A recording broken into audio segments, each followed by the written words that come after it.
देखिए आज हम लोग क्वेश्चंस करते हैं, न्यूमेरिकल्स करते हैं अपने चैप्टर से रिलेटेड। जो हम लोगों का इलेक्ट्रिक कंडक्शन चैप्टर चल रहा था, उसमें एक क्वेश्चन डिस्क्राइब किया है कि एक तार का प्रतिरोध जो है वो R1 है, अगर इसको खींचकर इसकी लंबाई को n गुना कर दिया जाए तो उसका नया प्रतिरोध क्या होगा। That means the resistance of the wire is R। अगर इसको स्ट्रेच करके if it is stretched up to n times of initial length, then what is the new resistance. इस तरीके के क्वेश्चंस आपसे पूछे जा सकते हैं। तो सबसे पहले इस तरीके के क्वेश्चंस में आप एक बात समझ लीजिए कि ये वायर है, मान लेते हैं इसकी लेंथ क्या है L1 है, सपोज दैट इसकी लेंथ L1 है, ठीक है, और इसका जो क्रॉस सेक्शन एरिया है वो A1, ठीक है। मान लेते हैं L1 क्या है L। अब इसको खींचकर जो है वो 3 गुना कर दिया जाता है या n गुना कर दिया जाता है या 10 गुना कर दिया जाता है, कुछ भी बोला जाए, यहाँ पर फिलहाल n गुना किया गया है, n टाइम्स किया गया। तो सबसे पहले इस तरीके के क्वेश्चंस में देखिए आपका न्यू रेजिस्टेंस जो है उसको हम R1 कंसीडर कर रहे हैं।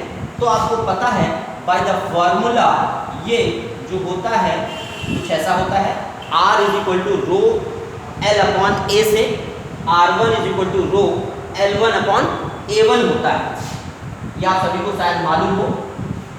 अब इसको खींचकर जब n टाइम्स कर दिया गया, इसको जब स्ट्रेच किया गया, इसको जब खींचा गया बच्चों, तो ये कुछ पतला होगा वायर, पतला होगा मतलब इसका क्रॉस सेक्शन एरिया, मतलब ये जो क्षेत्रफल है ये भी क्या होगा, कुछ कम होगा, चेंज होगा। फिलहाल मान लेते हैं इसकी लेंथ जो है वो L2, पहले L थी अब n टाइम्स हो गई, इसीलिए इसको NL कह रहे हैं। कोई दिक्कत? यहाँ पर कितनी थी L, अब खींच कर कितनी कर दी गई, n गुना कर दी गई, तो L की जगह पर क्या हो जाएगी NL। अच्छा, यहाँ पर R2 की वैल्यू हम लोग निकालेंगे तो क्या आएगी रो L2 अपॉन A2 आएगी, ठीक है। अब देखिए हम लोग यहाँ पर कुछ मेंसुरेशन की बात करते हैं। अगर इसको खींच कर ये बनाया गया है तो क्या इन दोनों के आयतन में, दोनों के वॉल्यूम में कोई चेंज होगा? नहीं चेंज होगा। और दोनों के वॉल्यूम में चेंज नहीं होगा, कहने का मतलब दोनों का वॉल्यूम एरिया इंटू लेंथ और दूसरे वाले का भी एरिया इंटू लेंथ जो होगा वो बराबर होगा। इसका पहले वाले का आयतन, दूसरे वाले का आयतन, दोनों का वॉल्यूम इक्वल होगा। तो यहाँ से A1 अपॉन A2 इसको इधर उठा लाएं, ये क्या हो जाएगा L2 अपॉन L1 हो जाएगा, यही आएगा। अब देखिए यहाँ पर L2 की वैल्यू कितनी है NL, है ना, और L1 की वैल्यू कितनी है L, यही थी। L से L कैंसिल, L से L कैंसिल हो जाएगा, कितना आएगा N। ये आपको ऐसे इस तरीके के क्वेश्चन में ये 3 स्टेप आपको करने ही करने हैं। अब इसके बाद इक्वेशन हम लोग क्या करते हैं, R2 अपॉन R1 करते हैं, मतलब इक्वेशन 2 को 1 से डिवाइड करते हैं। डिवाइड करिए, ये है L2 अपॉन A2 और ये क्या है रो L1 अपॉन A2, क्लियर। रो से रो कैंसिल हो जाएगा, है ना, ये A1 था, ठीक है। तो ये हमारे पास क्या आएगा L2 अपॉन L1, बात समझ में आ रही होगी आपको। L2 अपॉन L1, ये A1 ऊपर जाएगा तो क्या हो जाएगा A1 अपॉन A2। तो R2 upon R1 is equal to L2 upon L1। You calculate that, कितनी आई थी वैल्यू N आई थी। इसी तरीके से A1 अपॉन A2 की वैल्यू आपने क्या निकाली, N ही निकाली है, तो ये हो जाएगा N, है ना। तो ये R2 की वैल्यू जो होगी R1 उधर जाएगा और N स्क्वायर होगा। R1 कितना था रेजिस्टेंस आपके पास, R रेजिस्टेंस था। तो जो न्यू रेजिस्टेंस है, जो नया रेजिस्टेंस है, वो पहले वाले का N स्क्वायर टाइम हो जाएगा। इसके ऊपर शॉर्ट क्वेश्चन भी पूछे जाते हैं। जैसे यहाँ पर कह दिया जाता कि किसी वायर का रेजिस्टेंस मान लेते हैं यहाँ पर 5 ओम, क्लियर, मान लेते हैं ऐसा कुछ दिया होता, ऑप्शनल वाले क्वेश्चंस में दिया होता है कि R1 की वैल्यू 5 ओम। अगर इसको खींचकर कितना कर दिया गया, 5 गुना या 3 गुना कर दिया गया। कितने गुना? 3 गुना कर दिया गया। यहाँ पर जो n टाइम है इसकी जगह पर क्या लिखा होता है, n गुना ना होता 3 गुना कर दिया गया था, 3 टाइम्स होता, 3 गुना या 3 टाइम्स हम लोग कर देते हैं। तब इसका अगर छोटे से पार्ट में, तो ये वाला फार्मूला आप याद रखिएगा, क्या था, new resistance is equal to old और n स्क्वायर। बट ये जो होगा वो ऑप्शन वाले में होगा, ऑप्शनल में। r की जगह पर कितना है, 5, कितने गुना कर दिया गया है, 3 टाइम्स, तो 3 स्क्वायर। क्लियर? 3 3 जा 9 और इनटू क्या हो जाएगा, 5 हो जाएगा। बट ये जो टेक्निक है, जो शॉर्ट फॉर्म यहाँ से फार्मूला अडॉप्ट किया है आप, वो केवल आप ऑप्शनल क्वेश्चंस में MCQ में ही यूज करेंगे। अगर यही क्वेश्चन आपके पास जो है वो दिया होता इस तरीके से, एक क्वेश्चन यही हम ले लेते हैं सेम टू सेम, कि हमारे पास एक वायर है, ठीक है, एक वायर है और इस वायर में जो है ये वायर दे रखा है, कंडक्टिंग वायर, एक वायर है, तार है, और इस तार को, इस तार का जो रेजिस्टेंस है वो कितना दे रखा है बच्चे, 5 ओम दे रखा है। ठीक है, इसको खींचा गया और खींचने के बाद इसकी लंबाई को 3 गुना कर दिया गया, जैसे अभी हमने बताया था ऑप्शन वाला, 3 गुना कर दिया गया, दैट मीन्स 3 टाइम्स कर दिया गया, है ना। तो इसका न्यू रेजिस्टेंस क्या होगा, R की वैल्यू क्या होगी, ये आपको निकालना है। कैसे निकालें, तो देखिए तरीका वही मैंने सबसे पहले आपको बताया, R1 is equal to rho L1 upon A1, ऐसा ही तरीका आप लगाएंगे, R2 इज इक्वल टू रो और L2 upon A2, this is the equation number 2। With the help of क्या लिखेंगे, A1 L1 is equal to A2 L2। ठीक, पहले अगर लेंथ L1 थी जिसको L कहा, तो अब 3 गुना कर दी गई, मतलब कितनी हो जाएगी, 3L हो जाएगी, है ना। तो यहाँ से A1 आपको समझ में आ रहा होगा अपॉन A2 या A2 अपॉन L1, वटेवर कुछ भी करना चाहे, ये आएगा। देखिए L2 कितना दे रखा है, 3L, और ये L से L कैंसिल, कितना आएगा, 3।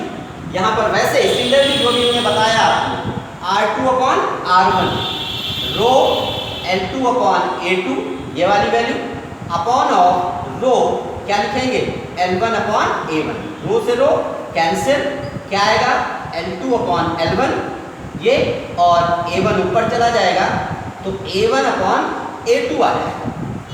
क्लियर, R2 अपॉन R1 आप यहाँ से देख रहे होंगे, L2 अपॉन L1 की वैल्यू कितनी दे रखी है, 3, और A1 अपॉन A2 की वैल्यू भी 3, तो 3 into 3 we got it, 3 square.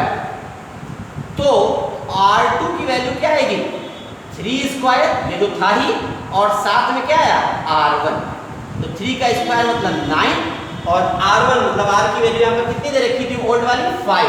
Clear, 9 5 का 45 हो, मतलब जो न्यू रेजिस्टेंस है, जो नया प्रतिरोध है, वो 45 होगा।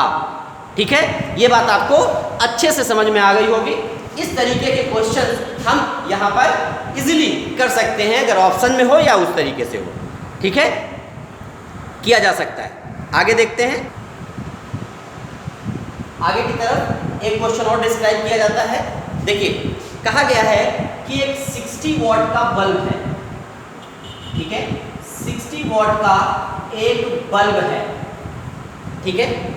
इस 60 वॉट के बल्ब को 220 वोल्ट पावर चाहिए, 220 वोल्ट के पावर से इसको क्या किया जाता है, जलाया जाता है। तो कह रहे हैं जब ये जल रहा हो तब इसका रेजिस्टेंस क्या होगा, इसका रेजिस्टेंस मतलब इसका प्रतिरोध क्या होगा, ठीक है, इसका प्रतिरोध क्या होगा, R की वैल्यू क्या होगी, और इसमें करंट कितनी फ्लो, ये दोनों चीजें आपको बतानी है। ठीक, तो सबसे पहले आपको पता है कि P is equal to V square by R, ठीक है। ये जो लिखा हुआ है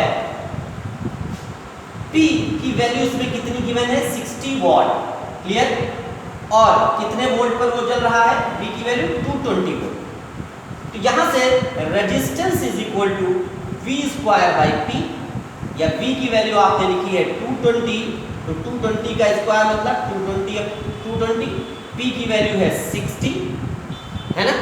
इसको आप क्या करेंगे, डिवाइड करें और R की वैल्यू आप निकाल सकते हैं, 0 से 0 3, और ये कितना हो जाएगा 11, क्लियर। ये 0 आएगा,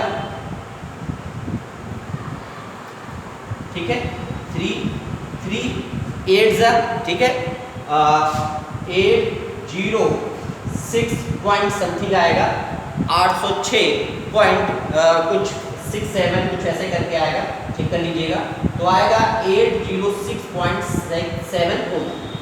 अब इसमें कह रहे हैं करंट कितनी होगी, ठीक है। इसमें प्रवाहित धारा I is equal to V by R, ये आपको मालूम है ना। कितने वोल्ट को है ये 220 वोल्ट, ठीक है। कितना रेजिस्टेंस है इसका 806.7, ये इसका दे रखा है, आप इसको निकाल सकते हैं, ठीक है। अगर यहीं पर ये कहा जाता, एक ऐड कर लेते हैं इस बात को कि ये जो बल्ब है 60 वॉट का, आपने बल्ब के ऊपर या किसी भी उसके ऊपर देखा होगा, कुछ ऐसा लिखा होगा 60 वॉट 220 वोल्ट, कुछ ऐसा लिखा होगा। इसकी मीनिंग समझते हैं। कहने का मतलब ये है कि अगर इस बल्ब को 220 वोल्ट के पोटेंशियल से जोड़ दिया जाए, सोर्स से जोड़ दिया जाए, अगर 220 से जोड़ा जाएगा तब इसकी पावर कंज्यूम, पावर डिसिपिएटेड, जो ऊर्जा व्यय है वो कितनी होगी 60 जूल हो। बात ये समझिएगा, अगर इसको 220 वोल्ट से कनेक्ट किया जाए, जो बल्ब गिवन है, अगर उस बल्ब को 220 वोल्ट से कनेक्ट किया जाएगा तो 60 वॉट का मतलब है कि वो 1 सेकंड में 60 जूल जो एनर्जी है उसको डिसिपिएट करेगी, उसको व्यय करेगी, खर्च करेगी, ठीक है। अगर इससे कम में हो, जैसे मान लें ये दे तो रखा था, मगर आपसे कहा जाए कि इस बल्ब को, जो रैंकिंग ये बल्ब की दे रखी है, इसको किसी 20 वोल्ट से कनेक्ट किया जाता है। बात को समझिएगा, अगर इसको किससे कनेक्ट किया जाता है 20 वोल्ट से कनेक्ट किया जाता है, ठीक। ये बल्ब है, मगर इस बल्ब को कम वोल्टेज से कनेक्ट किया जाता है, और जब कम वोल्टेज से कनेक्ट किया जाएगा तो रेजिस्टेंस तो नहीं बदलने वाला है, उसका प्रतिरोध तो नहीं बदलेगा। जो बल्ब होता है आपने देखा होगा, बल्ब में बीच में फिलामेंट होता है, ठीक है। इस फिलामेंट का जो रेजिस्टेंस है, जो आपने निकाला है, इस पर कोई भी इफेक्ट नहीं पड़ेगा। मगर अगर इसको कम वोल्टेज दोगे तो इसकी धारा, इसका जो करंट है, इसकी जो फ्लो हो रही है इस तंतु के अंदर से, इस फिलामेंट के अंदर से, वो कम हो जाएगी। तो अगर आपसे कहा जाए कि 20 वोल्ट इसके ऊपर कनेक्ट किया गया था, ये 220 वोल्ट का, इसको देना चाहिए 220 वोल्ट, है ना, तभी 60 वॉट कंज्यूम करता, मगर किससे कनेक्ट किया गया 20 वोल्ट से कनेक्ट किया गया। तो अब कितनी इसकी करंट होगी, तो करंट कितनी हो जाएगी, फॉर्मूला यही लगाएंगे, यहाँ पर थोड़ा डिफरेंस है, समझ लीजिएगा। V बाई R, V अब 220 नहीं लगाएंगे, किससे कनेक्ट कर रहे हैं 20 वोल्ट से, तो 20 अपॉन कितना रेजिस्टेंस यहाँ पर दे रखा है बच्चे 806.7 ओम, और इसको कैलकुलेट करेंगे, ये इस 20 वोल्ट से कनेक्ट करने पर करंट होगी। तो इस करंट में और इस करंट में क्या डिफरेंस है, ये जो करंट है वो बताती है कि अगर 220 से कनेक्ट करोगे तो इतनी करंट मिलेगी, इससे ज्यादा वोल्ट से इसको कनेक्ट नहीं कर सकते। मतलब ये जो है वो इस वाले बल्ब में जाने वाली सबसे ज्यादा धारा है, सबसे ज्यादा करंट है, मैक्सिमम करंट है, और इस मैक्सिमम करंट को एक नाम देते हैं, सेफ करंट बोलते हैं, है ना। क्या बोलते हैं, सेफ करंट, सुरक्षित धारा बोला जाता है इसको, सेफ करंट है, सबसे ज्यादा करंट है। अगर इससे ज्यादा करंट इसमें पहुंचा दी गई तो ये जो बल्ब है वो मेल्ट कर जाएगा, इसका फिलामेंट कमजोर हो जाएगा और टूट जाएगा, ठीक है। ये बात आपको समझ में आई होगी बहुत क्लियरली कि हमने आपको क्या बताने की कोशिश की। इसी के ऊपर एक क्वेश्चन जल्दी से कर लेते हैं और इस वीडियो को समाप्त करते हैं। नेक्स्ट वीडियो में कुछ और एग्जाम्पल्स हम लेकर आएंगे, ठीक है। जैसे मान लेते हैं हमारे पास एक एग्जाम्पल और ले लेते हैं हम लोग कि एक सर्किट है हमारे पास कुछ इस तरीके से, क्लियर। और इस सर्किट में जो रेजिस्टेंस है बच्चे वो क्या दे रखा है, 2 ओम, इसका भी 2 ओम, इसका भी 2 ओम दे रखा है, ठीक है। आपसे पूछा जा रहा है 2 ओम दे रखा है और हर एक को, मतलब इस वाले वायर को या इस वायर को या इस वाले वायर को मैक्सिमम 18 वॉट दिया जा सकता है। मतलब इसको या इसको किसी एक को पर ईच, हर एक को, प्रत्येक को कितना दिया जा सकता है, 18 वॉट दिया जा सकता है, ठीक। इसको दोगे तब भी 18 वॉट ज़्यादा, इससे ज़्यादा दोगे तो मेल्ट कर जाएगा, पिघल जाएगा, इसको दोगे तब भी पिघल जाएगा। मतलब मैक्सिमम हर एक को, चाहे इसको दो, 18 वॉट से ज़्यादा आप नहीं दे सकते हो।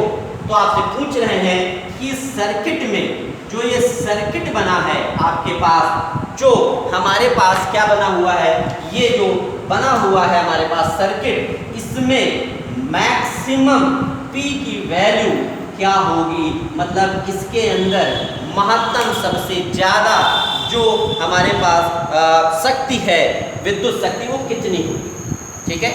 तो सबसे पहले हम लोग निकालने की कोशिश करते हैं। देखिए, इस वाले को या इस वाले को या इस वाले को, किसी को भी 18 वॉट तक ही दिया जा सकता है। तो जब इसको 18 वॉट दिया जा सकता है तो सबसे ज़्यादा करंट ये कितनी झेल सकता है, या ये कितनी झेल सकता है, या कितनी झेल सकता है, मतलब सबसे ज़्यादा करंट कितनी ले सकता है, कोई भी एक।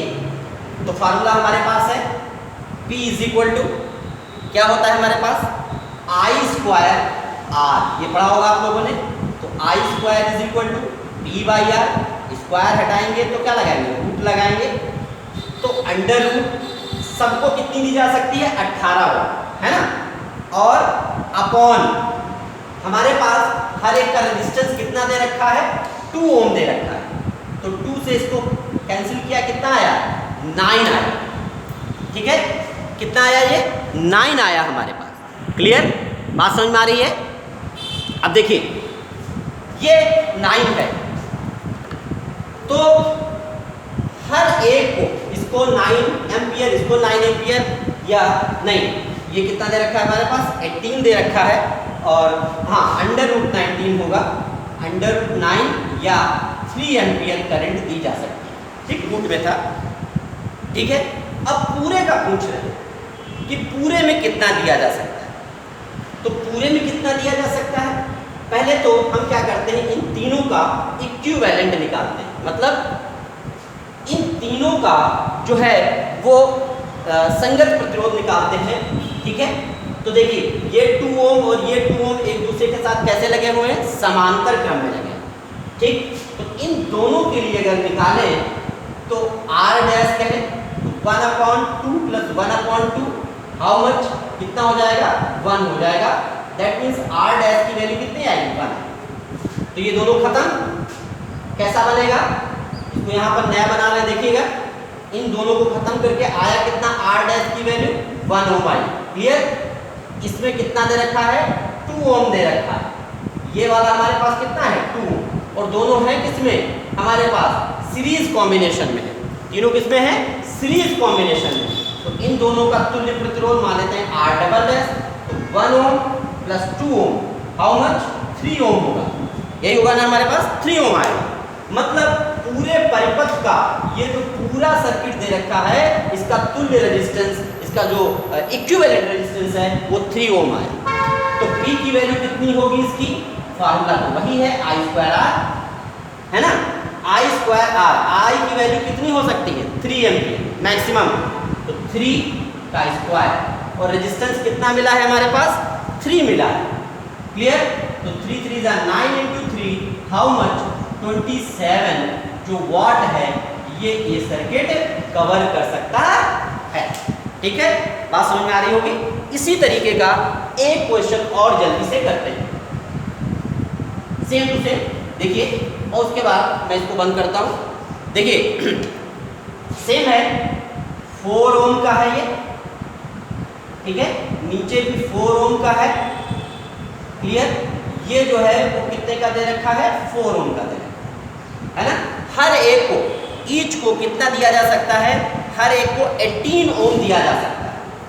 कितना दिया जा सकता है हमारे पास, हर एक को 18 वॉट पी दिया जा सकता है, हर एक को, ईच का मतलब प्रत्येक, हर एक को सेम टू सेम इक्वेशन। तो आपसे पूछ रहे हैं इसकी मैक्सिमम पावर कितनी होगी, पी की इस सर्किट के लिए मैक्सिमम कितना होगा, ये निकालें।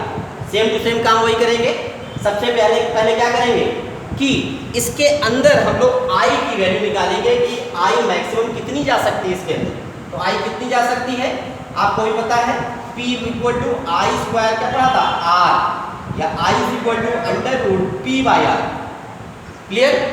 P बाई आर, P की वैल्यू कितनी है आपके पास, P की वैल्यू दे रखी है 18, R की वैल्यू कितनी है हमारे पास, ठीक है, 4 दे रखी है, ठीक है। तो हमारे पास P की वैल्यू है 18 वॉट, तो 18 अपॉन, या 18 नहीं था यहाँ पर 64 था, सॉरी 64 दे रखा है ना। हमारे पास कितना दे रखा है, 16 हमारे पास 64 अपॉन R की वैल्यू, R की वैल्यू कितनी है 4 दे रखी है, कितना आ जाएगा अंडर रूट 16। अंडर रूट 16 का मतलब कितना हुआ, 4 एम्पियर करंट आई। कितने एम्पियर करंट आई, 4 एम्पियर करंट आई, ठीक है। आई की वैल्यू मैक्सिमम कितनी पहुंच सकती है इसमें, 4 एम्पियर, ठीक, इससे ज़्यादा करंट इसमें नहीं जा सकता। अब इक्विवेलेंट रेजिस्टेंस निकालें तो आप निकाल सकते हैं इजीली, मैं जल्दी करता हूँ इसको। ये किसमें दे रखे हैं, पैरेलल में, मतलब समांतर क्रम में, तो 1 अपॉन आर डैश कह देते हैं, 1 upon R1 plus 1 upon R2, ये बता रखा है मैंने। तो 1 upon 4 plus 1 upon 4 that is 2 upon 4, कितना आएगा 1 अपॉन 2, मतलब R डैश की वैल्यू 2 ओम आएगी, ठीक, 2 ओम ये हो गया। आप देखिएगा मैं अलग से बनाता हूँ, ये 2 ओम और ये वाला 4 ओम, ये दोनों किसमें हो गए, सीरीज में।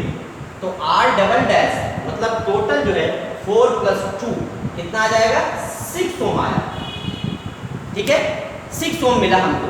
तो P की वैल्यू कितनी आएगी, फिर से निकालिए आप, आई स्क्वायर R डबल डैश, आई स्क्वायर मैक्सिमम कितनी जा सकती है 4, आई स्क्वायर R डबल डैश 6, कितना हो जाएगा 4, 16 इंटू 6 हाउ मच 96 जो है वॉट इसके अंदर जा सकती है, ठीक। तो ये कुछ क्वेश्चंस हमने आपको बताए, उनको आप समझिए। नेक्स्ट वीडियो में कुछ और क्वेश्चंस आएंगे आपके पास, उनको आप सॉल्व करें, ठीक है। Thank you.